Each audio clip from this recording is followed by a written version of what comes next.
Hello there. Thanks for joining Political Talk of Charlotte this week. This is Thursday, November the 14th, and it is 12 noon. And I am so happy to be here with you all. And I want to thank you. Go get your popcorn, your Kool Aid, or what have you. Come back, kick back, and enjoy the show.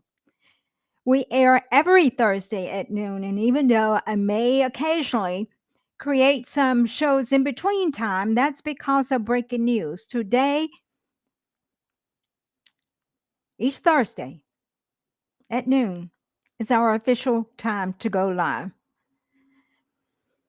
Please email me at charlotte@charlottebergman.com if you have comments or suggestions about my show. On Facebook, I have two accounts. You can join me at Elect Bergman, or you can join me at charlotte.bergman.9.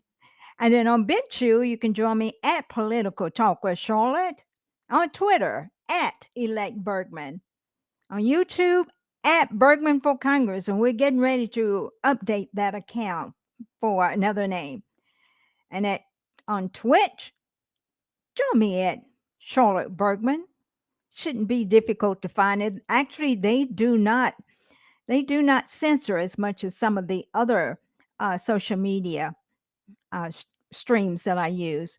Now, if you're new to this channel, please leave a comment and subscribe to my channel on YouTube and Rumble and any other place that we air our show. I need your help to help us to grow, and I appreciate you. I love you so much. I appreciate your support throughout these shows.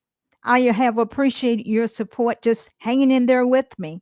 But I do appreciate more than anything your comments, and I appreciate you sharing my videos. Want to encourage you, if you have not, to check out my book, The Last Trumpet in the Battle for America. We're going to start out talking about certain things like Trump's cabinet and Sonia Sotomayor, Sonia Mayor. I'll get her name right. The judge, a Supreme Court judge, they want her to leave for Kamala. So let's talk about that when we come back. Um, Hope you are prepared to join us and sit back and have a rocking good time.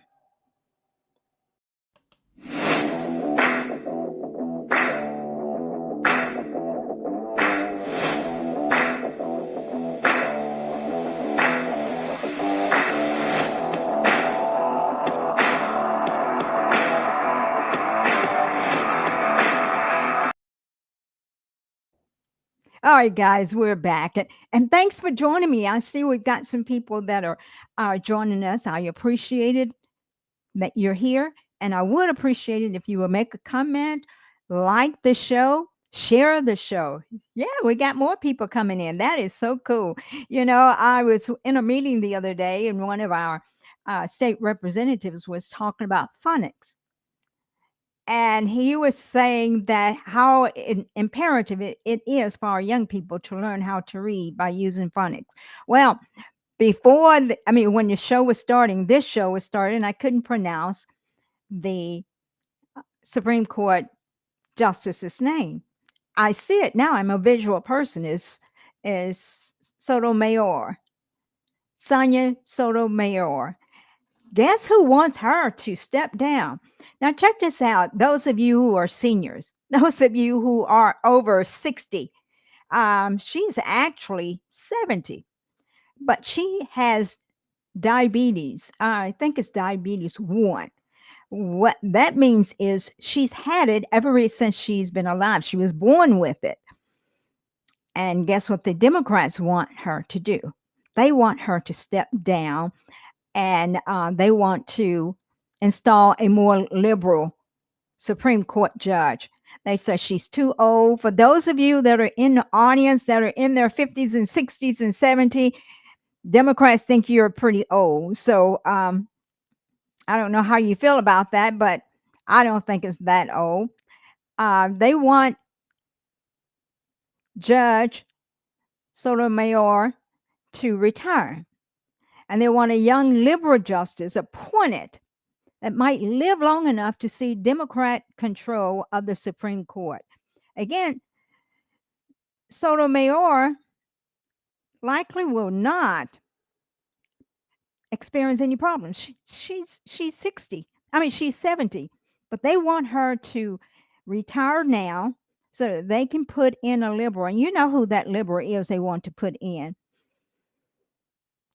Sotomayor has lived with type 1 diabetes most of her life, and while reports vary widely about the current state of her health, Democrats are rolling the dice with aging liberal justices, and they want her out.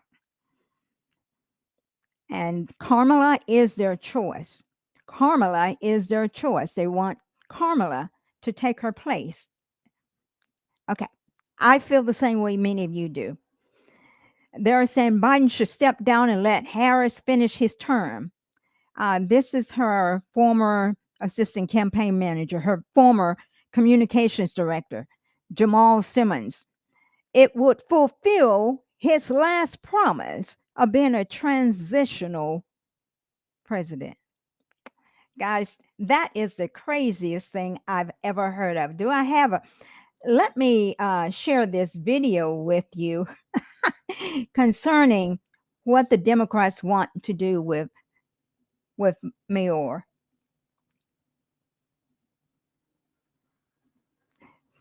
Yeah, I feel like you do. I think they are like losing it. I don't think things work that way. I don't know how ABC you. News sources say Supreme Court Justice Sonia Sotomayor does not have any plans to resign in the near future. This comes amid speculation that Democratic senators have encouraged the 70-year-old liberal justice to step down before President Biden's term ends in January. Okay. So she's basically saying, you're not going to use me as a guinea pig, and I'm not going anywhere. I'm not stepping down so that I can be replaced by somebody else. Democrats, you hear that? Some Democrats believe Sotomayor's resignation could allow the president to appoint a liberal successor on the majority conservative court. I have to admit, I found that really strange. And when I saw an article earlier and they were saying the decision is made, I was wondering if she will acquiesce and go ahead and step down. Well, you have it here today. She's not going anywhere. She is going to fulfill her responsibility as a Supreme Court justice. So we can put that to rest.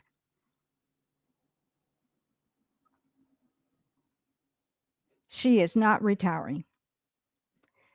I'm going to talk about Trump's cabinet, but right now, before I get into that, I want to say CNN is in trouble and MSNBC is in trouble. And one of the reasons they're in trouble is because they've divided this country, not just dividing the country, they've divided the country with lies.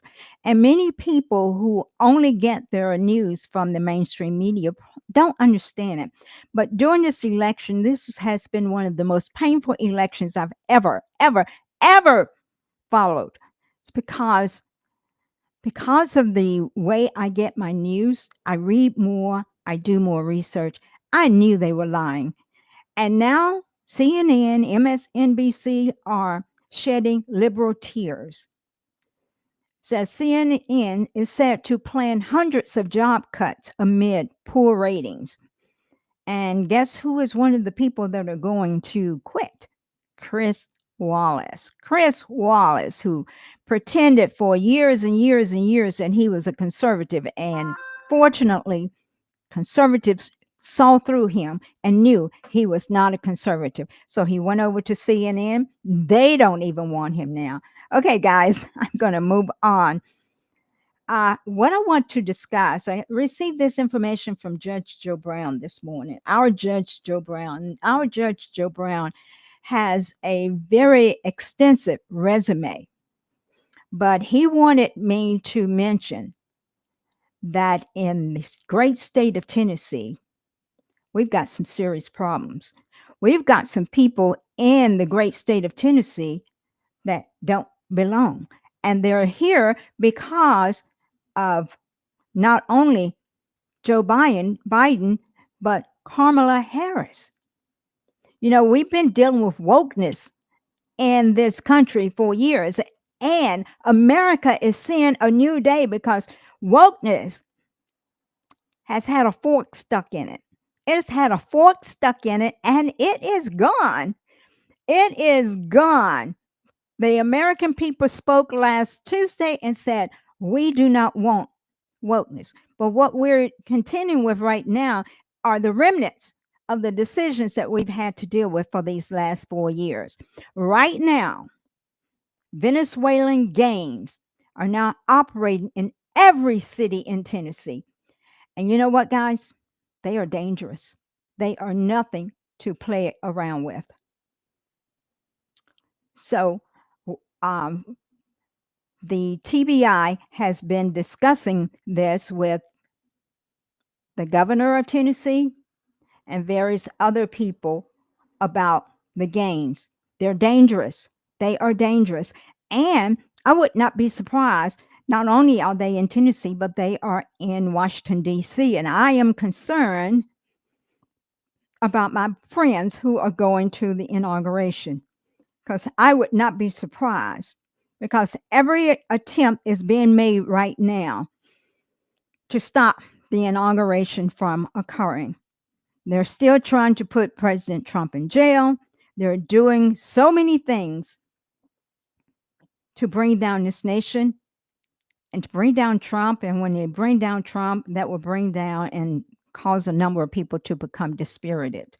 But let me share with you guys about the gangs moving into Tennessee. That's right, into Tennessee in our cities and our communities. The TBI says not only is a dangerous gang growing nationwide, but it's impacting every major city across Tennessee. They have a pathway to more violence. The TBI director, David Roush, warning Governor Bill Lee in a budget hearing Tuesday about the rising threat of a violent criminal group, Tren de Aragua. They're back in all of our major cities.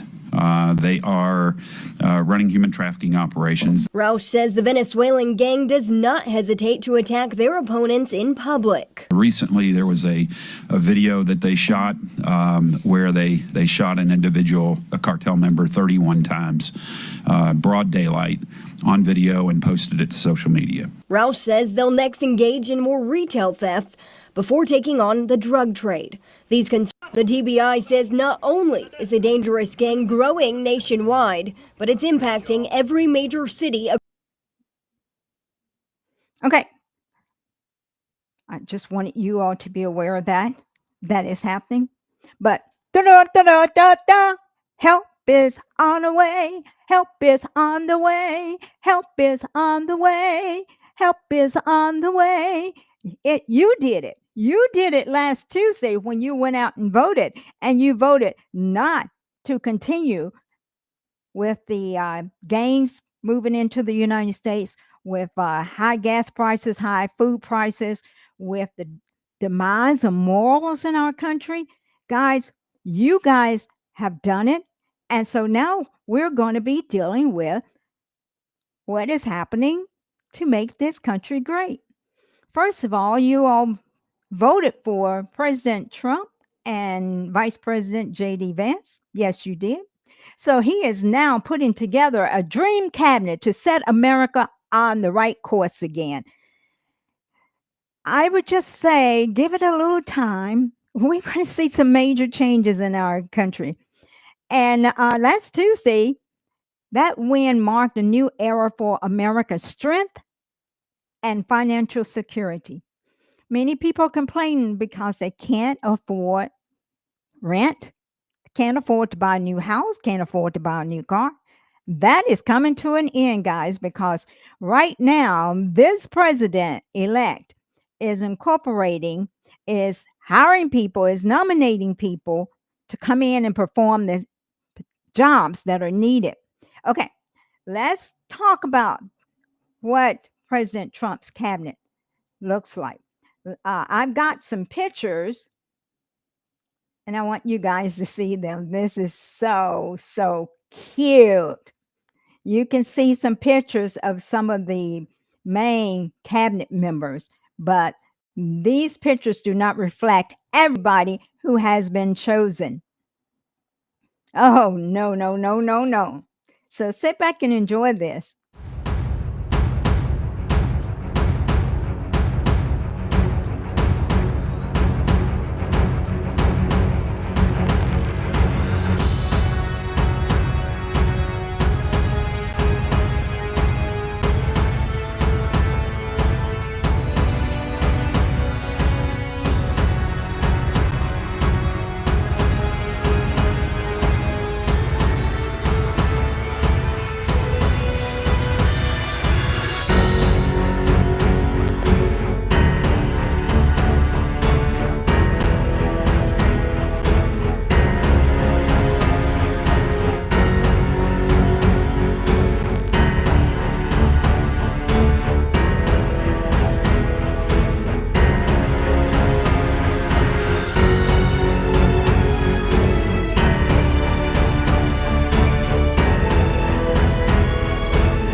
Guys, that was superb. Now, let me go over the names of these people and give you a little bit of a heads up about them from what I know about them. Secretary of State Marco Rubio has been selected to be nominated for that position. Marco is from Florida. He has been a senator for a number of years. And when his position becomes vacant, then Lord Trump will possibly run as senator in his seat. Then Attorney General Matt Gaetz, and he is the one that is causing the liberals so much heartache and causing some Republicans heartache too. Matt is a spitfire. Matt takes no prisoners.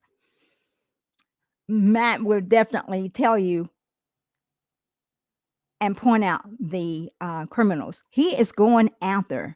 He is the major attorney general. He is a major lawyer in the United States of America, and I believe he will be nominated. Yes, they're going to try to stop the nomination process, but ultimately he is going to be nominated. Why? Well, for one thing, the American people, you, me, and a number of people gave President Trump a mandate to do the things that we want to change this nation, to make things great again. Matt is not afraid. Matt, it doesn't matter to him if you are Republican or Democrat. If you're not doing your job, he's going to call you out, just as he did Kevin McCarthy, who was the House Speaker. I think it was from 2018 on. He didn't last very long because he was ultimately elected as the House Speaker, but Matt didn't feel like he was doing his job. So Matt actually started another process, and McCarthy was ousted from his position. That was Matt. Let me tell you something, you criminals with the FBI, with the CIA, with the DOJ, you guys watch out. with those people who are trying to protect the illegals. And yeah, you're going to find some people who are going to try to use the court system to protect illegals to keep them here. You guys are going to find out. Then the Defense Secretary, Pete Hegseth, he actually has been on Fox News, a weekend host on Fox News. There is more to this guy than one really realizes. And he's going to make a good defense secretary. Then for Homeland Security, Secretary of Homeland Security, you have Kristi Noem. And Kristi was our keynote speaker during our most recent Lincoln Day. And she's a very well-spoken person. She was the governor of, I think it was South Dakota. I'll have to check that. And then, or maybe you guys can tell me, which state was she the governor of? Then we have Director of National Intelligence, Chelsea Gabbard. This lady is bad too. When I say bad, I mean she doesn't play. She's not afraid. She realized quickly that being a Democrat was not what she felt she should do. And as she said, she didn't leave the Democrat Party. The Democrat Party left her. The Democrat Party left her when they started adopting. Okay, Kristi is the governor of South Dakota, but she was the governor for during the time of COVID.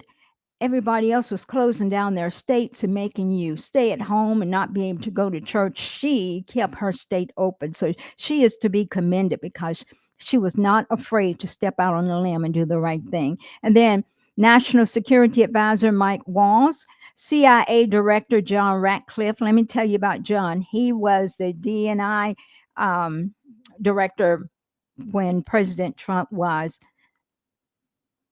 president back starting in 2016.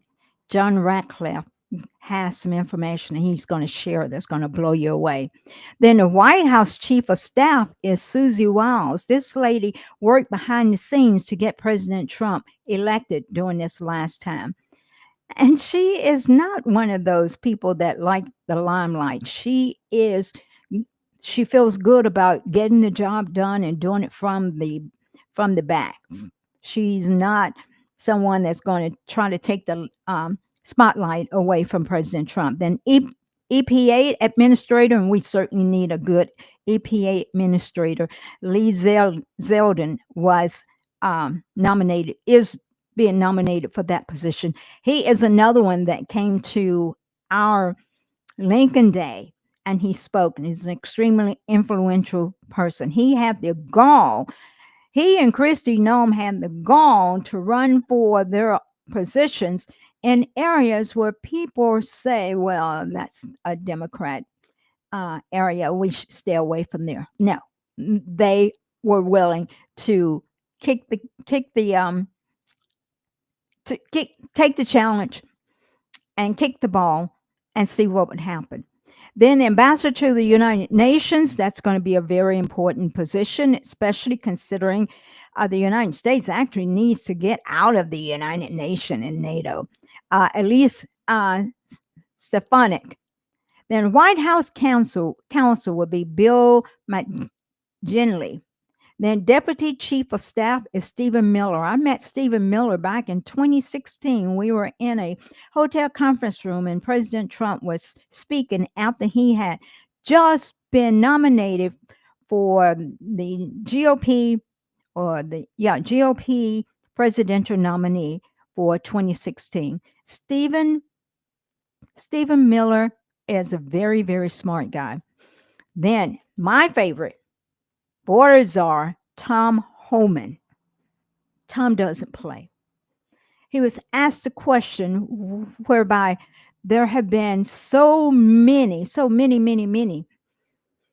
people in Congress who have made the deportation of illegals so hard because they don't want to separate families. Well, Tom Homan came up with the solution. You don't have to separate families. Nah.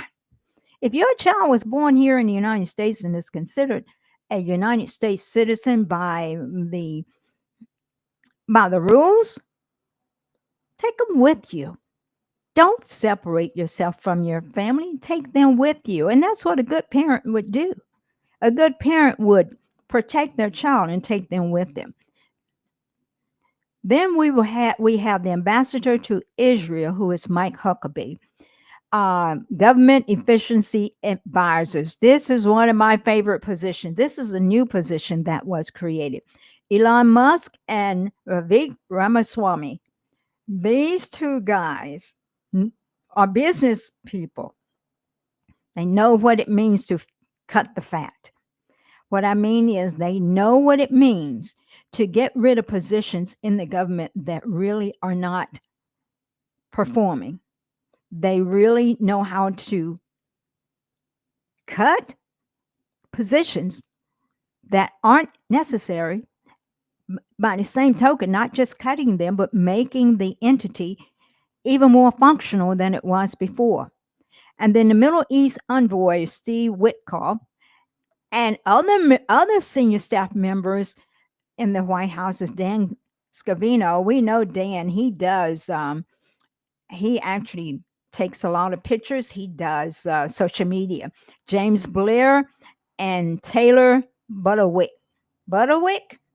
I hope I pronounced his name correctly and hope I didn't clobber his name.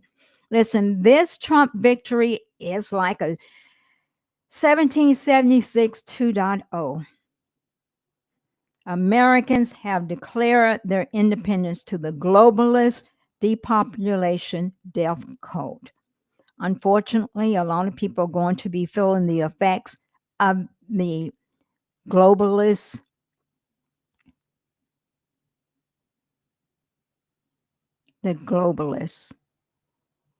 for a long time to come. But there has been a serious their plans have been seriously affected. I want to encourage you all. I see I don't have comments today. Well, anyway, I love you anyway, but I want you guys to know that even though there has been a challenge to the globalist agenda, you may be ready to sit back and celebrate, but they're not. They are right now planning, scheming, because they've been doing this for hundreds of years. They are not happy that their plans, and their multiple plans, did not work. Don't be surprised if there are other assassination attempts on President Trump. Don't get comfortable. Don't be surprised if they do not try to attack the good people who go to Washington, D.C. to participate in the inauguration. Don't be surprised. Don't be surprised if they don't use lawfare, and this is what they're starting to do with all of the states trying to push to put President Trump in jail. Don't be surprised. Don't be surprised at whatever they do. And then again, they may not just go directly after President Trump directly. They're probably going to come out the UNI, but keep your head on a swivel. Be careful, be watchful, stay safe, everybody. Don't get comfortable because they are not finished fighting yet. It's like a wounded animal. When that animal has been wounded, it doesn't just lay down and give up. If it's not dead, it's going to fight. It's going to come back and fight because there's that sense of self-preservation. The globalists are not finished yet. We have got to stay prayerful because we can't do much about it but pray and ask God to protect President Trump and his administration. But once they are sworn in and those people have been nominated and they have been allowed to serve in the capacity that they have been nominated for, it's going to be a new day in Washington, in the United States of America. Things are going to fall into place. Even our foreign adversaries now and other foreign entities, they're going to realize that There's a new sheriff in town. Now, granted, President Trump's his round of cabinet announcements stunned many in Washington, D.C. I'm particularly stunned because Susan Collins and her crony, her friend, they've already said that they're going to Murkowski. They're already not going to vote for Matt Gaetz' nomination. Yet they voted for all of Biden's nominations. And look what happened to our country as a result. House Speaker Mike Johnson would probably be retaining the gavel. South Dakota Senator John Thune won, and he will be leading the Senate GOP, so he will be the Senate leader. These people, we've got to work together, not because of an ego trip, but we've got to have them to work together and work to make sure that our country is great again. And it's going to require people who are radicals, people who are not willing to accept the norm, who are willing to step up and say, no, this is not going to work. We're going to make a change.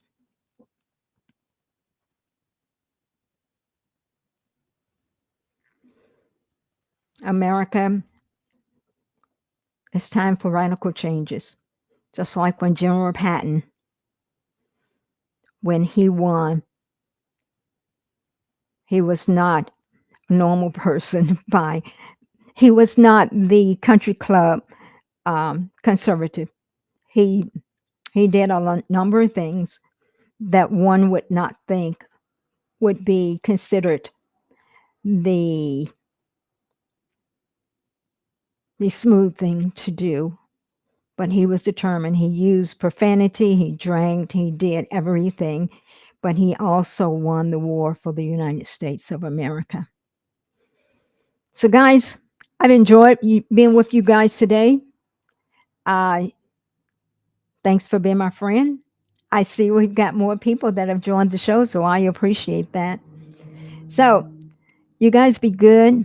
I just ask you to be careful, especially with the Venezuela gangs being in Tennessee, with the normal crime that is occurring. Please be careful.